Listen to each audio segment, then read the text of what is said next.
জমি বন্ধক নেওয়ার সঠিক পদ্ধতি কি? সঠিক পদ্ধতি হলো, আপনার 5 বিঘা জমি বা 1 বিঘা জমি আমি নিলাম, এক একটা জমির বছরে 5,000 বা 10,000 দাম দিয়ে দিলাম, ওখান থেকে আমি ফসল যেটা হবে খাবো। কিন্তু যেইভাবে বর্তমানে লাওয়া হয়, 1 লাখ টাকা দিয়ে 1 বিঘা জমি নিয়ে নিল, ও যতদিন পর্যন্ত টাকা না দিতে পারবে ও জমি বেহে খাবে, এটা সম্পূর্ণ নাজেজ এবং হারাম, এক প্রকারের সুদ বললেও চলে। কথা বুঝতে পেরেছেন? তো এইভাবে কেউ করির জমি নেবেন না, যেটাকে বন্ধক বলা হয়। আর একটাকে কি বলা হয়? তো কন্ট্রাক্ট না কি বলা হয়? কন্ট্রাক্ট মনে হয় বলা হয়, রেহান। হ্যাঁ, রেহান খাজনা বলা হয়। আপনার জমি 5 বছর আমি খাবো, 5 বছরের বদলাতে আপনাকে 50,000 দিয়ে দিলাম বা 40,000 দিয়ে দিলাম, আমার 5 বছরে যা হবে আমার 50,000 টাকা আপনার। 5 বছর হয়ে গেল, আপনি জমি নিয়ে এলেন, আর আমি যা ফসল খেয়েছি টাকা ব্যাক নেবেন না। আর এখানে হয় কি, 1 লাখ টাকা দিল, 1 বিঘা জমি নিল, 10 বছর দিল না বেটা, 10 বছর খেলো, আর যখন জমিটা দিবে তো টাকা নিল, তারপরে দিল, তার জমি থেকে যত ফায়দা তুললো এক মুসলমান অপর মুসলমানের কাছ থেকে, এগুলো সব সুদে গণ্য হবে, নাজেজ এবং হারাম হবে। এই পদ্ধতি জায়েজ নাই। তার জন্য এইভাবে জমি বন্ধক নেওয়া যাবে না। আপনি টাকা দিয়ে দেন, বছর বছর দিয়ে নেন, এইভাবে নেওয়া যাবে না।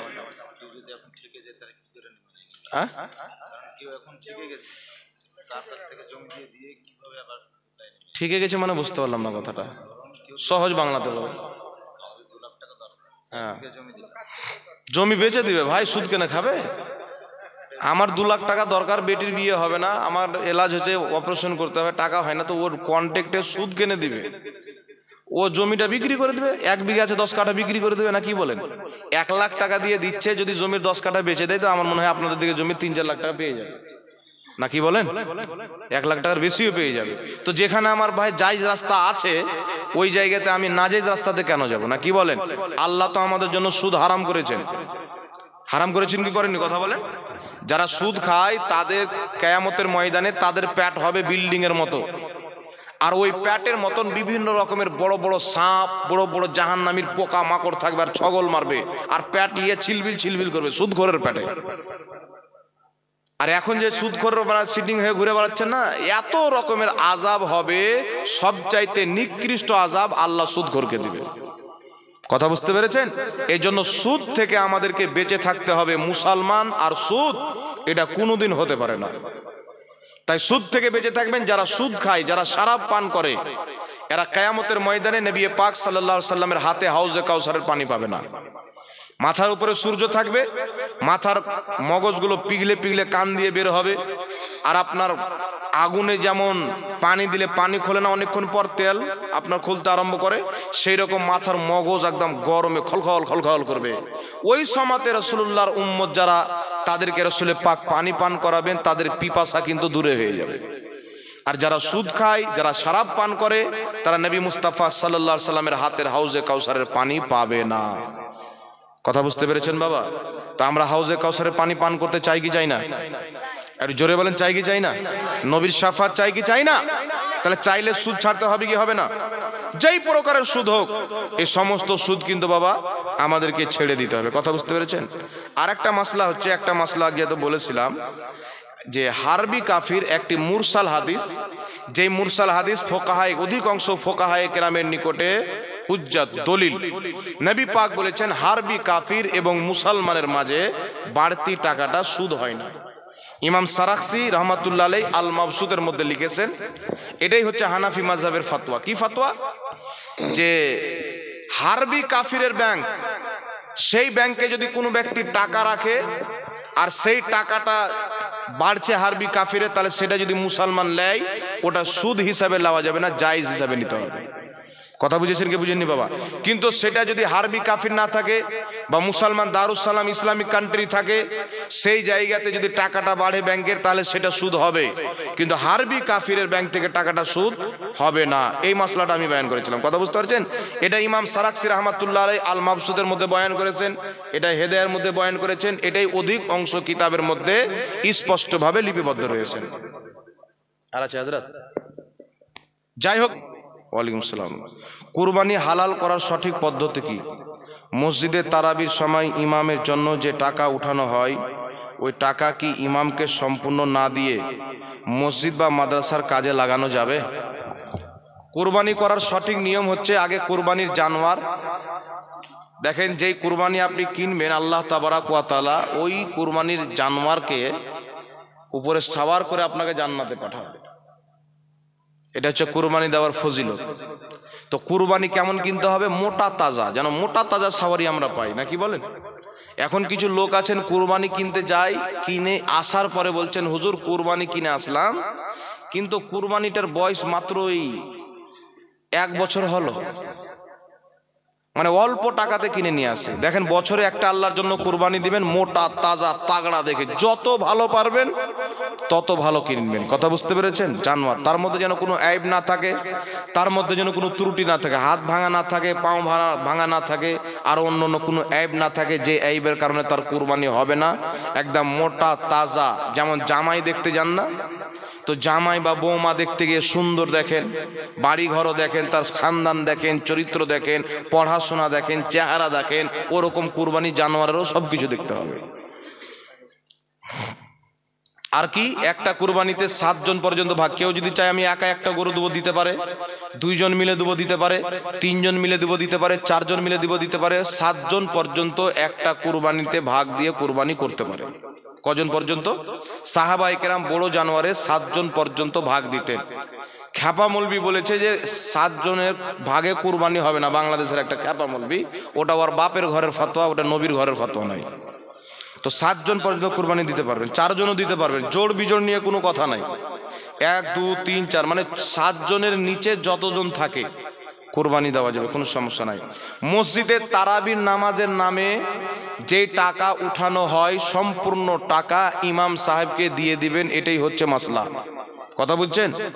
কোন গ্রামে এমন চলতি রেওয়াজ আছে, যেই গ্রামে মানুষ জানে যে যে টাকা তারাবির নামে উঠায় আমরা দিচ্ছি, এর মধ্যে কিছু ইমামকে দিবে, কিছু হয়তো মসজিদে লাগাবে। তো সেই রকম গ্রামে যদি কিছু ইমামকে দিয়ে কিছু মসজিদে লাগিয়ে দেয় তো জায়েজ হবে, এটা নাজায়েজ হবে না। তবে ইমাম সাহেবের নামে উঠাচ্ছেন, ইমাম সাহেবকে টাকাটি দিয়ে দিবেন। কিছু কমিটি হয় তাদের ব্যথা লাগে, এত টাকা ইমামকে দিয়ে দেবো রে, কিন্তু ওর বেটাকে যদি দিত তো খুব ভালো হইতো।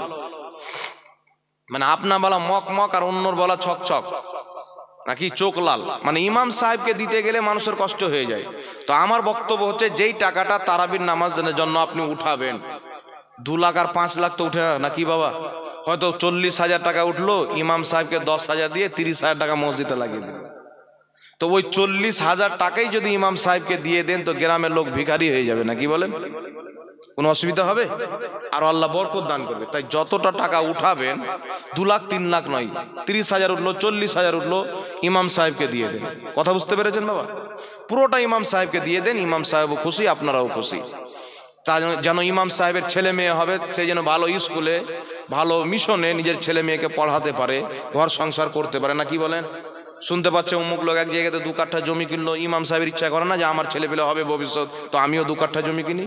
তো একটা ইমামকে যদি 8,000 বেতন চিরকাল দেন, ও পেট চালাবে না, জমি কিনবে না, বেটাকে পড়াবে? কিছু করতে পারবে না, শুধু খাওয়াটাই হবে কোন রকম। স্ত্রীকে যখন ডাক্তারের বাড়ি নিয়ে যাবে তখন টাকা ধার করে নিয়ে যাবে।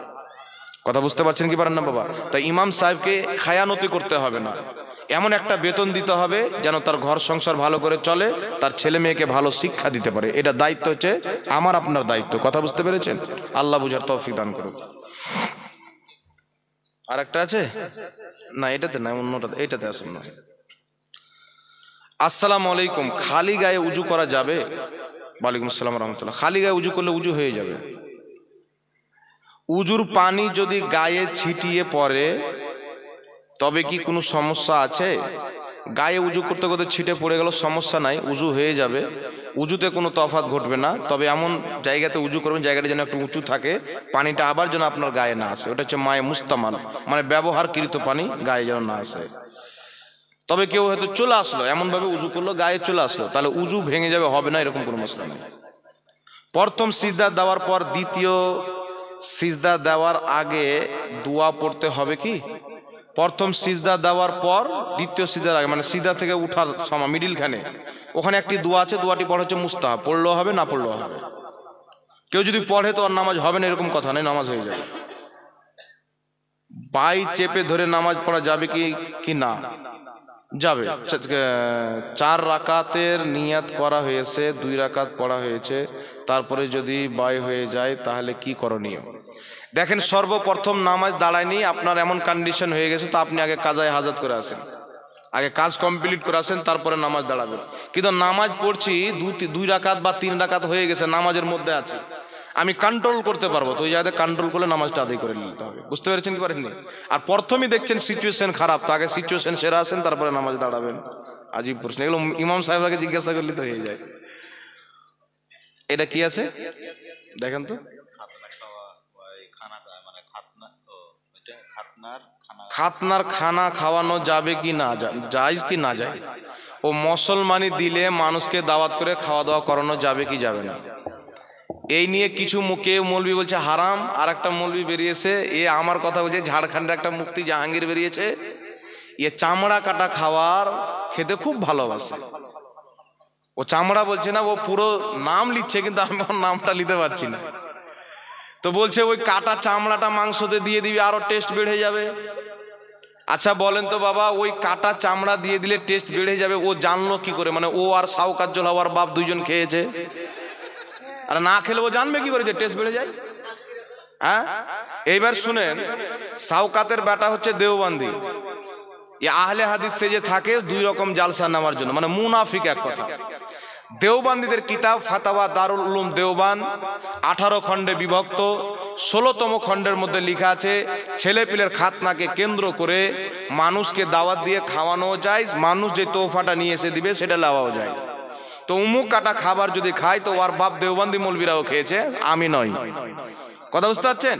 আর একটা ভাদর মাসের কুকুর যেমন পাগলা হয়ে যায়, একটা পাগলা মৌলবী বেরিয়েছে কলকাতার সাইডে, এ আবার বলছে খাতনার খাওয়া দাওয়া করা হারাম, যদি একটা চামড়া কাটবে তবুও খাতনা করতে হবে।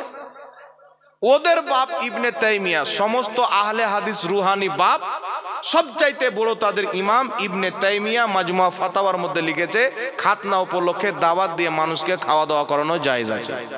তো ফাতোয়া যদি মারতে হয় জাহাঙ্গীর ঝাড়খণ্ডের উপরে পরে মারো, তোমার বাপ ইবনে তাইমিয়ার উপরে আগে মারো, না কি বলেন? যেহেতু তোমার বাবা জায়েজ বলেছে। হাদিস শুনেলেন, কিতাবটির নাম আল আদাবুল মুফরাদ, হাদিসের মান হচ্ছে হাসান। লামাযহাবীদের ধোকাবাজ মৌলবি যার নাম হচ্ছে আলবানী, আলবানীর তাহকিক মানা হচ্ছে হারাম। ইহুদিদের লোক ছিল, সহি হাদিসকে জাল, জাল হাদিসকে সহি বানাতো। এ হাদিসটিকে বলেছে জয়ীফ, কিন্তু হাদিসটি আসলে হচ্ছে হাসান, হাসান পর্যায়ের হাদিস। মুহাদ্দিসিনগণ হাদিসটিকে হাসান বলেছেন। হাদিসটি হচ্ছে সাহাবায়ে কেরাম খাতনা করার অনুমতি দিলেন, যে এই বাচ্চাটার খাতনা করো, মুসলমানি দাও। ওই বাচ্চাটার মুসলমানি দিয়ে সাহাবা হুকুম করলেন যে একটা মেষ জবাই করো, আর মানুষকে দাওয়াত দিয়ে খাতনা উপলক্ষে খাওয়া দাওয়া করিয়ে দাও। তো খাতনা উপলক্ষে মানুষকে দাওয়াত দিয়ে খাওয়ান দাওয়ান করানো, এটা হচ্ছে সাহাবায়ে কেরামের সুন্নাত মুস্তাহাব পর্যায়ের আমল। জোরে বলেন সুবহানাল্লাহ। কথা বুঝতে পেরেছেন কি পারেননি বাবা? এটা হাদিস দিলাম আপনাকে, হাসান হাদিস, সাহাবা করেছেন। এইবার শুনেলেন বাবা, মাযহাব হলো 4টি, হানাফি, শাফি, মালিকি, হাম্বলি, 4টি মাযহাব আছে না? একটি কিতাব আছে, কিতাবটির নাম হলো আল ফিকহ আলা মাযাহিবিল আরবাআ।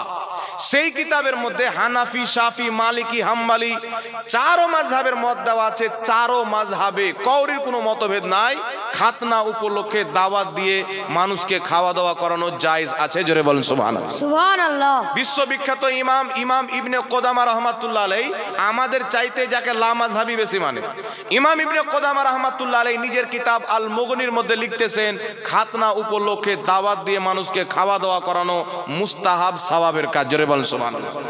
ইমাম নববী রাহমাতুল্লাহ আলাইহি নিজের কিতাব শারহে মুসলিমের মধ্যে লিখছেন খাতনা উপলক্ষে দাওয়াত দিয়ে মানুষকে খাওয়া দাওয়া করানো হচ্ছে জায়েজ। তো মুসলমানি কেন্দ্র করে দাওয়াত দিয়ে মানুষকে খাওয়া দাওয়া করানো ইসলামে জায়েজ, নবীর ইসলামে জায়েজ, সাহাবার ইসলামে জায়েজ, ফুকাহাদের ইসলামে জায়েজ, আপনার মুহাদ্দিসদের ইসলামে জায়েজ, ইহুদি খ্রিস্টানদের ইসলামে না জায়েজ। তাই ওই ইহুদি খ্রিস্টান দুটা মৌলবি বেরিয়েছে, ওরা বলছে না জায়েজ, কিন্তু ইসলামে এটা জায়েজ। কথা বুঝতে পেরেছেন কি পারেননি বাবা?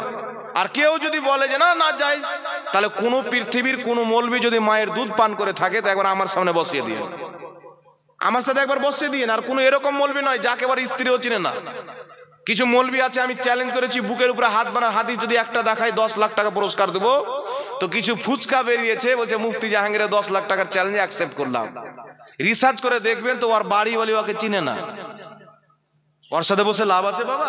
বিমল দাসের বেটাকে রেডি করো, দেখি কত বড় জ্ঞানীর বেটা আছে, পাতলা পায়খানা না চুটিয়ে দিই। বড় বড় তোমাদের বাপ দাদাদেরকে বসাও। মুসলমানি খানাকে যদি অবৈধ প্রমাণ করতে পারে, আমি সারা জিন্দেগি ওয়াজ করব না, তাকে যত টাকা ইনকাম করেছি সব দিয়ে দেবো। কথা বুঝতে পারছেন কি পারেন না বাবা? আর জুতোর গলা মালা দিয়ে আমাকে ঘুরে, আর যদি প্রমাণ করে দিই, আর তোমরা যদি মুসলমানের বাচ্চা থাকো তাহলে মেনে লিও, না কি বাবা? মেনে লিও। তো আমরা তো কোরআন হাদিস মাননেওয়ালা। আল-আদবুল মুফরাদে হাসান হাদিস পেয়েছি, সাহাবা করেছেন, আমরা মানি করা যাবে জায়েজ। যেটা সাহাবা করেছেন জায়েজ না জায়েজ, জোরে বলেন। ইমাম ইবনে কুদামা, চারো মাযহাবের ইমাম, ইমাম আযম আবু হানিফা, ইমাম মালিক, ইমাম শাফি, ইমাম আহমদ বিন হাম্বল, কেউ 10 লক্ষ হাদিসের হাফিজ, কেউ 7 লক্ষ হাদিসের হাফিজ, কেউ 5 লক্ষ হাদিসের হাফিজ। 10 লক্ষ হাদিসের হাফিজ বলছে জায়েজ, আর গোপাল ভাঁড় বলছে না জায়েজ। চিন্তা করছেন বাবা? এর পেটের ভুঁটি কেটে বের করে নিতে হবে। আল্লাহ হেদায়েত দান করুক এই শয়তানদেরকে, সকল বলেন আল্লাহুম্মা আমিন। এটাও তো হয়ে গেল। আসসালামু আলাইকুম। ওয়ালাইকুম আসসালাম। নামাজ পড়ার পর আয়াতুল কুরসি পড়ে বুকে ফু দেওয়া যাবে কি না? যাবে, কেন যাবে না? আয়াতুল কুরসি পড়া কি খারাপ জিনিস, ভালো জিনিস? মাইয়াতকে গোসল করার সঠিক নিয়ম কি? এখানে মাইয়াত থাকতো তাহলে গোসল করে দাখিল দিতাম, ভালো হতো। এগুলো প্রশ্ন হুজুররাকে এসে করে নেবেন, এগুলো দেখার বিষয় থাকে। আমরা যখন মাদ্রাসায় পড়তাম কলমকে বানাতাম মাইয়াত, বুঝতে পারছেন? আর এই কাগজগুলোকে বানাইতাম কাফন দিয়ে। আমাদের হুজুরা পড়িয়ে পড়িয়ে শিখিয়ে দিয়েছেন এইভাবে পড়াতে হবে। ওরকম গোসল দিয়ে দিয়েও শিখিয়েছে।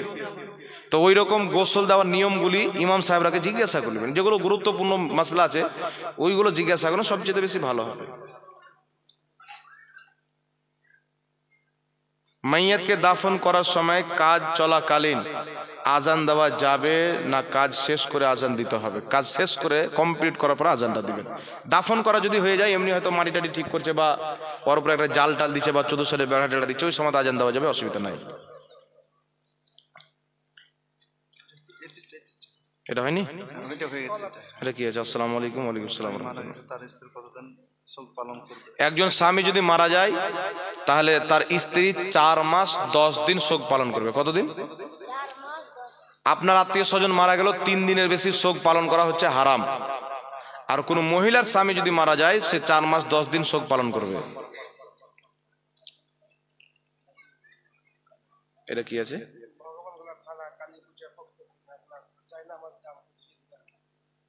ভগবানগোলা থানা কালী, হ্যাঁ,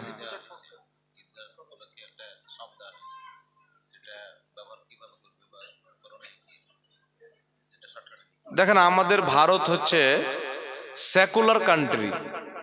এই সেকুলার কান্ট্রিতে এমন কোনো মাসলা প্রশ্ন ডাইরেক্টলি করিয়েন না যে মশলার উত্তর দিলে হয়তো হিন্দু ভাইরা কষ্ট পাবে। আমাদের যে একটা মেল আছে, ওই মেলে কোনো ব্যাঘাত করবে বা আঘাত করবে। বুঝতে পারলেন কি পারলেন না?